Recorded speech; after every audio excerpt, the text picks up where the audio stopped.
વાત અમદાવાદની જ્યાં સાણંદમાં વ્યાજખોરના ત્રાસના કારણે એક યુવકે આત્મહત્યાનો પ્રયાસ કર્યો। બોપલ પોલીસે વ્યાજખોરની ધરપકડ કરી છે। આત્મહત્યાનો પ્રયાસ કરનાર યુવકે 10 લાખ રૂપિયા વ્યાજે લીધા હતા। 25 લાખ રૂપિયા ચૂકવી પણ દીધા, પરંતુ આરોપે છે 60 લાખની માંગ કરવામાં આવતી હતી। હાલ તો પોલીસે એક શખ્સની ધરપકડ કરી વધુ તપાસ હાથ ધરી છે।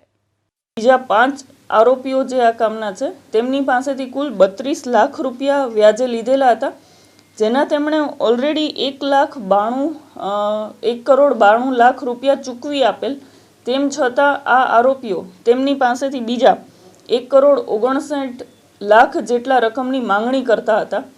આ સમગ્ર ઘટનામાં જ્યારે ફરિયાદી બોપલ પોલીસ સ્ટેશન આવ્યા ત્યારે આ તમામ આરોપીઓ વિરુદ્ધ આઈપીસીની કલમ 386 એટલે કે બળજબરીથી કઢાઈ લેવું અને 506(2) જાનથી મારી નાખવાની ધમકી અને 114 મુજબ ગુનો દાખલ કરવામાં આવ્યો છે, જેમાં મની લેન્ડર્સ એક્ટની કલમો પણ ઉમેરવામાં આવેલી છે।